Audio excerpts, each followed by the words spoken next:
So I've been drawing and making characters and stories for a pretty long time at this point. Maybe not as long as some of the art veterans who may be watching, but definitely long enough that I've made up a lot of goofy OCs at different points in time, and randomly it popped into my head that, maybe it'd be worth the nostalgia to take a trip down memory lane and revisit some of these designs. And while going through my old accounts and art and characters, I realized, wow, these designs were kind of terrible and could use a redesign, and I decided I'd make a video on that since I think it'd just be really fun to do. Not only would it be nice to compare my old skills in art and character design to my more recent and developed ones, but I think it would also just be generally entertaining to see what kind of an imagination elementary school and middle school me was able to come up with.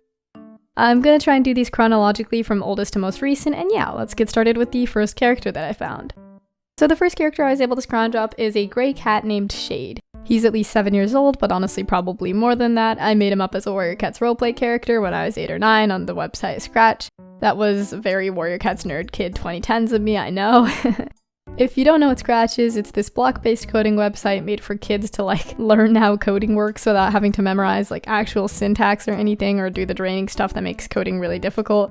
It's a lot bigger now than it used to be, but in 2016 it was much more niche and small, and that made it kind of easy for stupid elementary schoolers who had 2 personality traits, one of which being that they liked some book series and the other that they went on educational websites even after the school day ended, to be other kids very close in age to them doing the exact same thing, and talk for hours pretending to be cats in a giant Scratch thread on a Scratch studio with a thumbnail being one of the first 10 results when you look up Warrior Cats on Internet Explorer, and without some guy interrupting and being like, "You guys are cringe as hell." Which I'd imagine isn't as easy to do these days. But that was what I was doing when I was an 8 or 9-year-old kid. And I wasn't very creative, nor was I a good artist to any extent, so the character I came up with was Shade, an all-gray tomcat with an eye color that I was indecisive about. I distinctly remember that every time I talked about him, he'd either have blue eyes or green eyes because I would just forget which one I used the last time. I legitimately could not draw to any extent at this point in time, so to visualize him, I would just bucket tool those coloring contest templates that other Scratch kids were making that they also probably found on Internet Explorer or on DeviantArt, and you're probably like, well, it was a Warrior Cats OC, so shouldn't he have a suffix? And yeah, but here's the magic about 2nd grade Ash. I was so inconsistent that I would just change his suffix every time I drew him or used him. Sometimes I like to be edgy and quirky and have a unique suffix, so his name would be some dumb shit like Shade Frost or Shade Dapple. And then other times I was lazy and he'd just be Shade Fur because, ooh, his fur is gray, his name is Shade Fur, his fur is gray. I also used him in other situations than just Warrior Cats related stuff, so if I wanted to draw him as a regular cat OC, I would just truncate the suffix. I didn't know anything about reference sheets or color picking back then.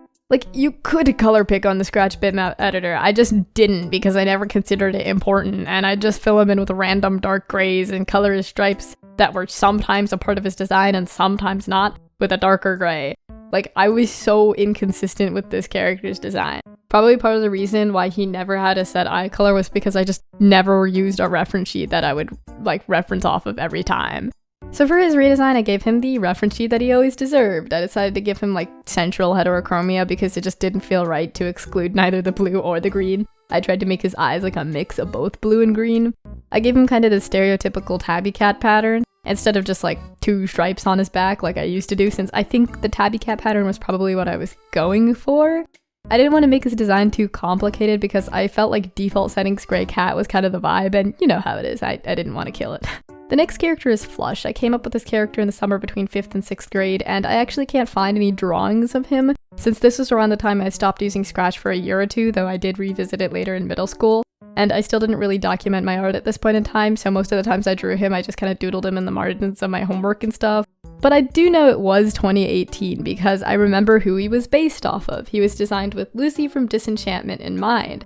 I watched Disenchantment for the first time pretty much as soon as it came out, and according to Google, this was August of 2018. I was a big Simpsons enthusiast way back when, I still am, and as soon as our family heard that there was a new Mac grading show, we got really excited about it and we binged it on release. Lucy was my favorite character, and I thought his design was cool, and since I had 0 original thoughts, I wanted to make a character with the same style of being all black and white, but also it's a fucking furry, because why the hell not? Flush was supposed to be made out of liquid, and he was supposed to be always dripping. This probably sounds like a really weird concept for a character design, but bear in mind I was literally in 6th grade. He was supposed to be able to spontaneously melt on the spot if he wanted to. I don't know why he would ever want to and what advantage in life that would ever give him, but I just thought it'd be cool. And he had a sister that looked exactly like him, but she had eyelashes because she was a girl. But I honestly don't remember what I named her. There was like a whole world I built for this storyline, but I unfortunately don't really remember much about it or the characters I made for it other than Flush, which is really upsetting, honestly, because I was kind of obsessed with this concept. His personality was supposed to be that he was very pessimistic and depressed all the time and overall a big downer. His main struggles were intended to be like internal conflict. Flush was from his world's equivalent of hell, technically. He wasn't necessarily supposed to be a main character, but more of a side character that still had a lot to do with the story. But anyways, for his redesign, I decided to change his tail from being fluffy to being a pointed little devil tail, kind of like Lucy's. I wasn't sure if I wanted this change or not, because Flush wasn't supposed to be a Lucy Kinsona per se. He was a standalone character that just was kind of ripped off from the show. It's different, okay? But I thought it would fit his personality more, and I also thought it would fit his storyline, considering he was from the underworld or whatever. I also decided to outline him faintly with this blue, since I kind of noticed that they do that sometimes with Lucy in the actual show, and it also makes it easier to show detail if he has some sort of actual line art. So the next character we've got is Maplebur, another Warrior Cats character. Yes, sorry, not sorry. So she's actually only 3 or 4 years old. I made her during quarantine. You'd be surprised what 3 or 4 years can do to you as a person, because I physically cannot tolerate looking at this reference sheet for very long. I had actually stopped reading the books at this point in time since I just kind of got sick of the writing style, but I like to participate in the fandom online still, because there were a lot of cool people that I met, and I liked the overall world building of the series. Maplebur was very much inspired by Mapleshade because I was crazy obsessed with Mapleshade when I was a kid. I loved her design, I loved her novella, I loved her name, and if you haven't seen the pattern already, a lot of my ideas were taken straight from books and shows that I was watching. She was a medicine cat for a Wind Clan and was kind of intended to be grumpy and mean, and also she didn't believe in Star Clan for some reason, like that one medicine cat from the books, because like, why not? How else am I supposed to be quirky and different? Here's the original personality thing I wrote in 2019. I didn't want to voice it over for obvious reasons since it's really cringe and dumb, but you can pause the video and read it if you'd like to. So for her redesign, I edited her color palette to be less ugly. I generally don't like it when my characters have solid black patterns because, I don't know, I just tend to avoid the extremes like black, white, or gray, and it makes shading kind of difficult and stuff. While questioning whether I should make her fur color and patterns more realistic, I settled on no, because I felt like the red and black fur was really important to her character, and it's not like Warrior Cats characters were known for being wholly realistic either. My general goal with all of these characters was to still keep their original theme. So for the next character, and the last character that I'm going to include, is Aster, or Aster Petal, since technically she was also a Warrior Cats OC until she kind of just like evolved into my own character. Aster is about 3 years old, I believe, a little more than that. I was still shading reference sheets back then, god dear. She was supposed to be like emo and over it and whatever. I actually really liked this character, I think, way back when, since it looks like I used her quite a lot, only in the span of a few months, but in 2020 I was all virtual for the entire year, so I wasn't really doing anything except drawing every single day.